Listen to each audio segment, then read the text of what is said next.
సమంత మరియు ఆమె భర్త ఏబేల్ దైవభక్తి కలిగి ఉండేవారు. వారి కుమారుడు సమీర్కి 7 ఏళ్లు.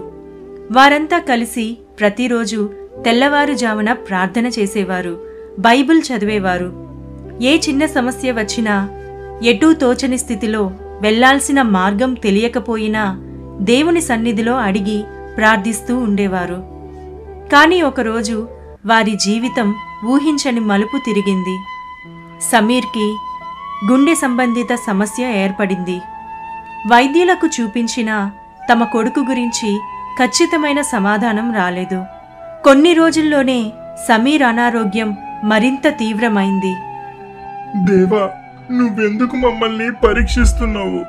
యేసు ప్రభువా, నా కొడుకును కాపాడండి. మమ్మల్ని కరుణించకపోతే మా జీవితానికి శాంతి లేదు. వాళ్ళు దేవుడిని వేడుకున్నప్పటికీ సమీర్ ఆరోగ్యం మెరుగుపడలేదు. కొన్ని రోజుల్లోనే ఆ కుటుంబం ఊహించని విషాదాన్ని ఎదుర్కొంది. వాళ్ల ప్రాణమైన సమీర్ ఇక లేడు. సమీర్ మరణం వారి జీవితాలను తలకిందులు చేసేసింది. వారికిక ప్రార్థన చేయాలనే తపన లేకుండా పోయింది. దేవుని పట్ల కోపం పెరిగిపోయింది. నిత్యం ప్రార్థించే మా కుటుంబానికే ఇలా జరిగిందా? దేవుడు నిజంగా ఉన్నాడా? ఉంటే ఎందుకు మన కొడుకుకి ఇలా అయింది? ప్రతిరోజు వారు ఎటూ తోచని బాధలో మునిగిపోయేవారు. బైబిల్ చేతపట్టినా దానిలో ఉపశమనం దొరకలేదు. ఒకరోజు ఏబేల్ ఒంటరిగా గదిలో ప్రార్థన లేకుండా నిరాశగా కూర్చుంటాడు. ఆ సమయంలో యేసు ప్రభువు స్వరం వినిపిస్తుంది. ఏబేల్, నా కుమారుడా, నీవు నా ప్రేమను మరిచిపోయావా? ఆ మాట వినగానే ఏబేల్ భయంతో తలెత్తి చూస్తాడు. తన కళ్ళ ముందు కాంతివంతమైన దివ్య రూపం, యేసయ్య స్వయంగా మాట్లాడుతున్నారు. ప్రభువా, నీకు నష్టాన్ని అనుభవించడం ఎంతో బాధ అనిపించింది కదా ఏబేల్. మరి నా సిలువను చూసినప్పుడు నీకు ఏమనిపిస్తుంది? నేను నీ కొరకు దుఃఖించాను. నా కుమారుడా, నిన్ను నేను విస్మరించలేదు. బాధపడకు, నేను నీకు తోడుగా ఉన్నాను. దేవా, మేము ఎంతటి దుఃఖంలో మునిగిపోయామో నీకే తెలుసు. నాకే తెలుసు నా కుమారుడా. నువ్వు యోచించు. నేను సిలువపై చేసిన త్యాగాన్ని గుర్తు చేసుకో. గెత్సెమనే తోటలో నేను చేసిన ప్రార్థన గుర్తుందా?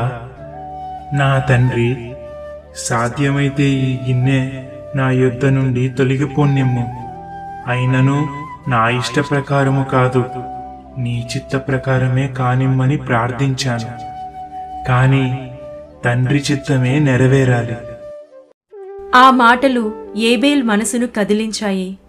తన వేదన కంటే దేవుని ప్రేమ, త్యాగం గొప్పవని తెలిసింది. దేవుని ప్రేమలో నూతన శాంతి పొందుకున్నాడు. వెంటనే తన భార్య దగ్గరకు వెళ్ళాడు. సమంత, దేవుడు మనతోనే ఉన్నాడు. మన జీవితానికి ముగింపు ఇది కాదు. మన కొడుకు దేవుని ఒడిలో ఉన్నాడు. నిజమేనా ఏబేల్? నిజమే. దేవుడు నాతో మాట్లాడాడు. మన బిడ్డ దేవునితో సంతోషంగా ఉన్నాడు. మనం మళ్ళీ దేవుణ్ణి ప్రార్థించాలి. ఆ రాత్రి ఎన్నో నెలల తరువాత మొదటిసారి వాళ్ళు మోకాళ్లపై ప్రార్థిస్తారు. ప్రభువా, మా పాపములను క్షమించండి. మా విశ్వాసాన్ని కోల్పోయాం. కానీ ఇప్పుడు మేము తిరిగి వచ్చాము. ఇప్పుడు మేము బలహీనులం అయినప్పటికీ దేవుడు మాకు శక్తినిచ్చి మమ్మల్ని బలపరుస్తాడు అంటూ ప్రార్థిస్తారు. కొన్ని రోజులకు గుడ్ ఫ్రైడే. ఆ రోజు చర్చిలో పాస్టర్ సందేశమిస్తారు. యేసుక్రీస్తు మానవులకు దారి చూపించేందుకు తన ప్రాణాన్ని అర్పించాడు. ఆయన ప్రేమను అంగీకరించిన వారికి నూతన జీవితం లభిస్తుంది. ఆ కుటుంబం కొత్త ఆశతో, కొత్త నమ్మకంతో ముందుకు సాగింది. ఏబేల్, సమంత మళ్లీ దేవునిపై పూర్తిగా విశ్వాసం ఉంచారు. రోజులు గడిచే కొద్దీ వారి మనస్సు క్రమంగా ఉపశమనం పొందింది. గుడ్ ఫ్రైడే తర్వాత కొన్ని నెలలకే సమంత ఆశ్చర్యకరమైన శుభవార్త చెప్పింది. ఏబేల్, దేవుడు మనకి మళ్ళీ గొప్ప ఆశీర్వాదం ఇచ్చాడు. నేను ఇప్పుడు గర్భవతిని. ప్రభువా, నీ మహిమ ఎంతో గొప్పది. నెలలు గడిచాయి. చివరికి ఆ దంపతుల జీవితాల్లో కొత్త వెలుగు వచ్చింది. వారికి చిన్న బాబు పుట్టాడు. ఏబేల్ బిడ్డను చేతిలోకి తీసుకుంటూ, మన ప్రభువు మనకు మళ్ళీ వరమిచ్చాడు. మనకు మరలా సంతోషం ఇచ్చిన ఆ దేవుణ్ణి స్తుతించాలి. ఆ బాబుకి వారు ఇమ్మానుయేల్ అని పేరు పెట్టారు.